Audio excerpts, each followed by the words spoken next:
Download करें जनमत Haryana app. की नगरी है और यहाँ पर आज जो हरियाणा के अंदर हो रहा है वो सबके सामने है, कोई छुपी हुई बात नहीं है। जिस तरह से मुझे हैरानगी होती है कि ये सरकार जब सत्ता में आई थी केंद्र में और इधर, तब इन्होंने एक वायदा करा था कि 2022 के अंदर किसानों की आय जो है वो दुगनी कर देंगे। लेकिन इससे बड़ा मजाक मैं समझती हूँ नहीं हो सकता कि आज जो हालात हो गए हैं, दुगनी की तो बात छोड़ दीजिए, जो सामने स्थिति नज़र आ रही है, इससे तो किसान को बिल्कुल, जो धरती पुत्र है उसको बिल्कुल ज़मीन के अंदर लिटा के रख दिया है। इनके अपने जो नीति आयोग के आंकड़े हैं उसके मुताबिक हमारी जीडीपी की ग्रोथ अगर 10.8% होती है तब जाके कहीं हम नेड़े लगते हैं।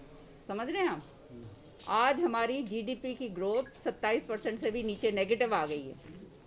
तो ये जो बात करते हैं ये स्पष्ट नज़र आती है कि केवल सत्ता हथियाने के लिए, लोगों को झूठ बोलकर सत्तासीन होने के लिए ये सारी की सारी बातें कही जाती हैं। कहा गया था कि स्वामीनाथन रिपोर्ट जो है उसको हम 10 दिन के अंदर अंदर पहली कलम से लागू करेंगे। आज स्वामीनाथन रिपोर्ट का C2 फॉर्मूला, जो स्वामीनाथन रिपोर्ट जो बात करती है, उसकी कहीं कोई चर्चा ही नहीं। विधानसभा के अंदर जब ये बात बार बार मैंने भी उठाई तो कहते हैं स्वामीनाथन रिपोर्ट की बात की अब चर्चा क्या करनी। तो इस तरह की जब बातें कही जाती हैं, साथ ही साथ इन्होंने जो है बेरोजगारी के ऊपर कहा था कि हम इतने करोड़ लोगों को रोजगार देंगे। आज वो भी पूरा का पूरा जुमला साबित हुआ है, सारी झूठ साबित हुई है। महंगाई के ऊपर आप मीडिया भाइयों को सारी बातें इसलिए पूरी मालूम होंगी क्योंकि आपके ही जरिए हमारे को मालूम चलता है किस तरह से अर्धनग्न होकर इनके बड़े जो मंत्री हैं, आज जो सत्तासीन मंत्री हैं केंद्र में और यहाँ पे भी हरियाणा में, उन्होंने अर्धनग्न होकर किस तरह से जो है ये स्वामीनाथन रिपोर्ट के ऊपर इन्होंने वो करा था, आंदोलन करा था। और किस तरह से इनके जो अभी भी केंद्र में मंत्री हैं जिन्होंने थालियां बजा बजा के पीट के कहा था कि हाय महंगाई, हाय महंगाई। गैस का सिलेंडर जब 40 रुपए का हुआ था कांग्रेस के टाइम पर, आज गैस का सिलेंडर जो है जेब से बाहर हो गया। 700 ऊपर, कभी ऊपर नीचे जो है 700-800 रुपए जो है चलता रहता है।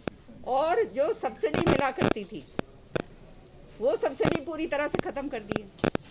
तो ये सरकार जो है, आज किसानों की बात ये करते हैं, किसान जो है कहते हैं कि ये कानून किसानों को फायदे में होगा और 700 पंचायतें हम सारी जगह करेंगे।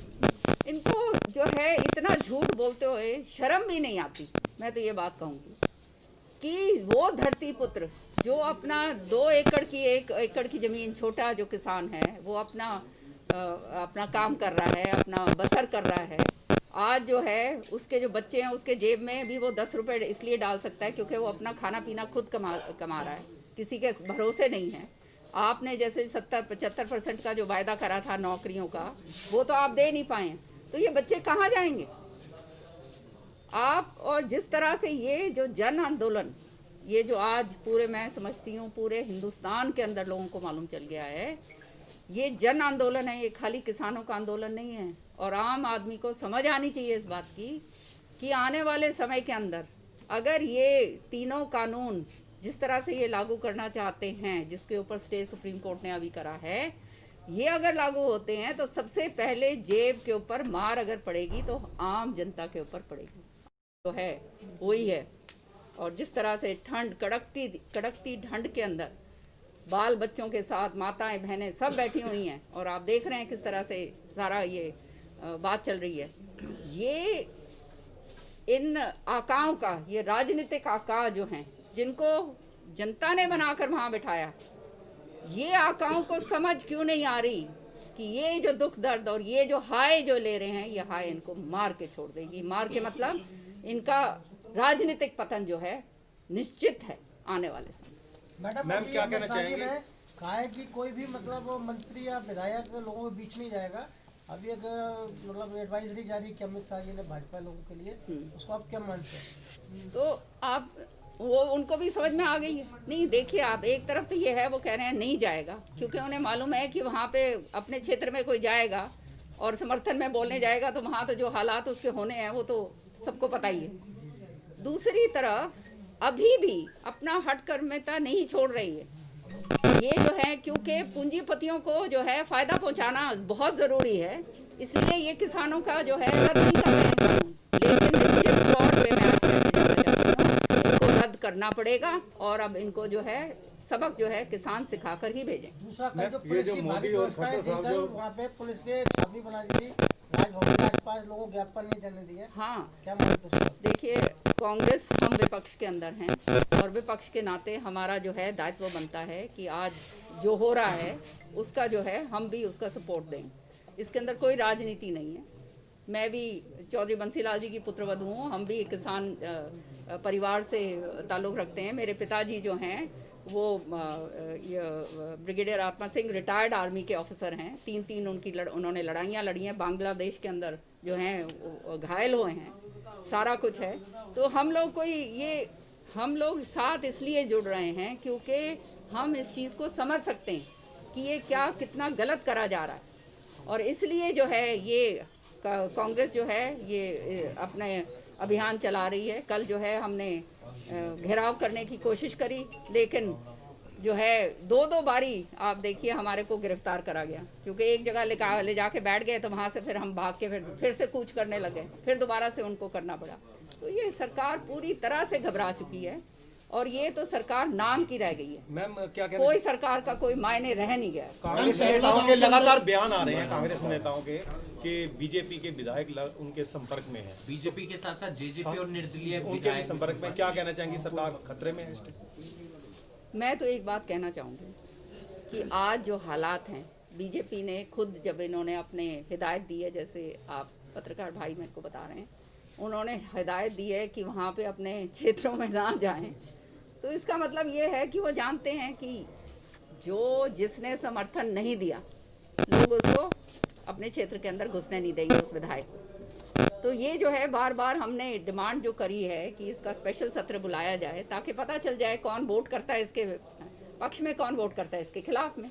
लेकिन ये स्पेशल सत्र तो बुलाएंगे नहीं, आप समझ रहे हैं। तो अब स्पेशल सत्र नहीं बुला रहे, इनको मालूम है क्योंकि असलियत सामने आएगी।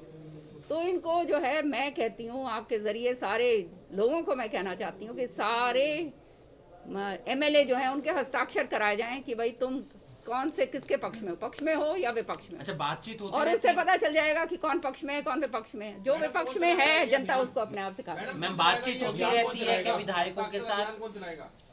नहीं, ये तो अब ये किसान भाई जो हैं, ये सारे के सारी जो इनकी संस्था है वो करें। हम लोग तो अपनी तरफ से करने के लिए तैयार हैं, हमने तो बोल दिया, हम तो खुल के आ रहे हैं सामने। आपका भी ये हम सुनिए, हम खुलकर सामने आ रहे हैं, बीजेपी वाले भी खुलकर सामने आए, जजपा वाले भी खुलकर सामने आए और बताएं। क्या मैम, कांग्रेस की तरफ से मैं आपको गारंटी देती हूँ, हम लोग लिख कर देते हैं देने की। बातचीत होती रहती है मैम विधायकों के साथ दूसरी पार्टी की? क्या वो फोन करते हैं कि अपनी नाराजगी जाहिर वगैरह करते हैं? अब देखिए, एक बात मैं बताऊं, ये बात जो आप प्रश्न मेरे से पूछ रहे हैं ना, इसका जवाब मैं ये इस तरह से दूंगी कि ये राजनीतिक बातें होती हैं और ये ऐसे खुलासा करने वाली बातें नहीं हैं। मैम, कैमला गांव के अंदर लोकतांत्रिक तरीके को छोड़कर जो किसानों पर मामले दर्ज किए गए, लेकिन भाजपा की तरफ से जो पत्थरबाजी हुई और जो उन्होंने हमला किया किसानों के ऊपर, उन पर मामला दर्ज नहीं हो रहा, इसे क्या मानते हैं मैम? इसे ये जो हो रहा है सब कुछ सबके सामने है। किसानों के ऊपर मामले 307 के मुकदमे दर्ज करे जा रहे हैं। अब आप ये बताओ, अटेम्प्ट टू मर्डर का जो है 307 का मुकदमा किसानों के ऊपर दर्ज करा जाए, जब वो खाली काले झंडे दिखा रहे हैं। काले झंडे दिखाने ही तो गए थे। तो ये प्रजातंत्र है भाई। गांधी जी ने भी जो है नॉन वायलेंस के जरिए अंग्रेजों को बाहर भगाया था। तो ये वहाँ पे जब ये किसानों के हक की बात कर रहे थे, कहते हैं वहाँ किसानों का जो पक्ष में है कि हम बताएंगे इसके फायदे क्या हैं बिल के, तो किसान वहाँ पे गए थे ये कहने कि भाई हम इसके पक्ष में नहीं है, तो सुन लेते हैं उनकी बात भी। लेकिन ये सरकार जो है, तानाशाही सरकार जब हो जाती है और उसे मालूम है जब वो गलत हैं, तो फिर इस तरह के हालात होंगे। मैडम, बीजेपी पार्टी जब तो बीजेपी का ये कहना है कि कांग्रेस खुद इन खत्म है और अमीर जो है वो इतना अमीर हो गया। आज ही मैं अभी रास्ते में पढ़ती आ रही थी कि ये जो अडानी है इसके NPAs मतलब नॉन परफॉर्मिंग एसेट्स जो हैं वो 400 पता नहीं कितने करोड़ों से ऊपर हैं, इतना कुछ है, एग्जैक्ट आंकड़ा मुझे नहीं मालूम, लेकिन मतलब ये नॉन परफॉर्मिंग एसेट्स हैं जो ये बैंक को पैसा उसको देना है। लेकिन 6 एयरपोर्ट खरीद लिए अगले ने, और क्या कहते हैं शिपिंग पोर्ट्स खरीद रहे हैं। तो ये पैसा कहाँ से आ रहा है, आप समझ रहे हैं? मतलब ये तो डाइकोटोमी होगी ना पूरी, एक तरफ से तो आपको पैसा देना है, दूसरी तरफ से आप खरीदे जा रहे हो। तो ये स्पष्ट तरीके से जो है ये सारे कानून इसलिए लाए गए हैं ताकि इन पूंजीपतियों को सहूलियत दी जाए। किसान बेशक बर्बाद होता जाए, वो इनको लेना देना नहीं है, इन्होंने खाली अपने सत्ता का सुख भोगना है, और जो है कोई मरे कोई हो, महंगाई हो, कोई बात नहीं। ये तीनों काले कानून जो हैं इस तरह से लेकर आए महामारी के टाइम, जब कोविड का समय था, जब सब कुछ लॉकडाउन था, जो हालात हमने देश के अंदर देखे, ऐसे दर्दनाक जो है ना दृश्य, मेरे ख्याल में हम अपनी ज़िंदगी में मैंने तो पहले देखे नहीं थे, और ना भगवान करे आगे देखने को मिले। किस तरह से लोग अपने घरों को छोड़ छोड़ के अपने अपने इलाके के अंदर वापस गए, भूखे मरते हुए, मतलब तड़पती धूप के अंदर नंगे पैरों के साथ, पता नहीं कितने कितने हज़ारों मील के कितने उन्होंने तय करा। ऐसे हालात थे जब देश के अंदर, तब ये अध्यादेश लेकर आते हैं इन तीनों काले कानूनों को, और फिर पार्लियामेंट में लेकर आते हैं। पार्लियामेंट में क्योंकि इनकी मेजॉरिटी है, मेजॉरिटी इतना लोगों ने इनको जो है सत्ता में क्या कहते हैं भाग इसलिए दिया कि कुछ भला करेंगे, लेकिन वो मेजॉरिटी का दुरुपयोग करके अनन फनन के अंदर पूरे के पूरे जो हैं कानून जो हैं उनको लाया जाता है, और जो है उनके ऊपर कोई चर्चा सही तरीके से नहीं होती और उनको लागू कर दिया जाता है। अब जो है सुप्रीम कोर्ट ने जो करा है वो आपके सामने है। ये भी जो है सारा का सारा जो कमेटी है, ठीक है सुप्रीम कोर्ट की मंशा सही है, लेकिन कमेटी का क्या औचित्य है हम पूछना चाहते हैं। कमेटी जो है उसका तो जो उसके जो सदस्य हैं उनके ऊपर तो सवालिया निशान वैसे ही खड़े हो गए। तो जब आप किसान कह रहे हैं कि एक तरफ कहते हैं कि किसान का हम फ़ायदा करना चाहते हैं, आप अगर सचमुच में किसान हितैषी होते तो आप कमेटी फॉर्म करते जिसके अंदर किसान का प्रतिनिधित्व होता, और फिर उसके बाद चर्चा हो के फिर ये पार्लियामेंट की स्टैंडिंग कमेटी, पार्लियामेंट में लाया जाता, स्टैंडिंग कमेटी में चर्चा होती, सारा कुछ होता, तब तो हम बात मानते कि भैया आपकी मंशा सही है। लेकिन जिस तरह से आप कानून लेके आए हो पिछले द्वार से, जिस तरह से उसको लागू करने की जबरदस्ती जो करी जा रही है, स्पष्ट नज़र आता है कि इनकी नीयत के अंदर खोट ही खोट है और कुछ नहीं, सच्चाई है। और फिर अब जब आंदोलन खड़ा हो गया है तो आंदोलन के समय आंदोलन को ख़त्म किस तरह से करा जाए वो षड्यंत्र रचे जा रहे हैं। कभी जो है शर्म आनी चाहिए इनके मंत्रियों को। किसान जो धरती पुत्र है, जो हमारे को हमारी थाली के अंदर वो खाना देता है, उस किसान को कहा जा रहा है वो चीनी है, उस किसान को कहा जा रहा है वो पाकिस्तानी है, उस किसान को कहा जा रहा है वो खालिस्तानी है। शर्म से डूब मरना चाहिए ऐसे लोगों को जो इस तरह की बात करते हैं, जिनके जो है किसी तरह की ज़मीर नहीं रह गई है, जो किसान के बारे में बात करते हैं। क्योंकि यह वही किसान है जो खाली खेत के अंदर अपना उपज नहीं करता, इसके बाल बच्चे जो हैं हमारी सरहदों के ऊपर हैं और सरहदों के ऊपर हमारी देश की रक्षा कर रहे हैं। उस किसान को ये चीनी और पाकिस्तानी और खालिस्तानी कहा जा रहा है। तो इससे ज़्यादा दुर्भाग्य इस देश के अंदर क्या हो। आज जो भी है, जो कुछ हो रहा है, अब ये 10 राउंड हो गए चर्चा के। 10 राउंड के अंदर इन्होंने ये 10 राउंड का क्या मकसद है? जब किसान कह रहे हैं कि हमारे को ये कानून नहीं चाहिए, उनको अपना अच्छा भला तो किसानों को मालूम है, तो आप इनको रद्द कीजिए। लेकिन अभी भी इतना अहंकार इनके अंदर है कि किसी तरह से इसको रफा दफा करा जाए। पहले तो पंजाब हरियाणा के अंदर जो है फूट डालने की बात करी गई, एसवाएल नहर की बात करते हैं। एसवाएल नहर चौधरी बंसीलाल जी ने बनाई थी दक्षिण हरियाणा को पानी देने के लिए। वो नहर जो है वो तो राजनीति की बहर चढ़ गई। जब भी इलेक्शन होता है या कोई राजनीतिक चर्चा होती है तब एसवाएल नहर सामने आ जाती है। 6 साल हो गए, 6 साल जब कोर्ट ने हमारे को फैसला दिया हरियाणा को SYL नहर के हक में, आज तक इन्होंने सुध-बुध नहीं ली। इनकी सरकार केंद्र में भी है, इनकी सरकार यहाँ भी है। आज तक इन्होंने सुध-बुध नहीं ली, एक बात नहीं इन्होंने SYL के ऊपर कही। अब जो है क्योंकि हरियाणा पंजाब को बांटने के चक्कर में कि भाई किसी तरह से इनको बांट दो, तो SYL की बात ले आए।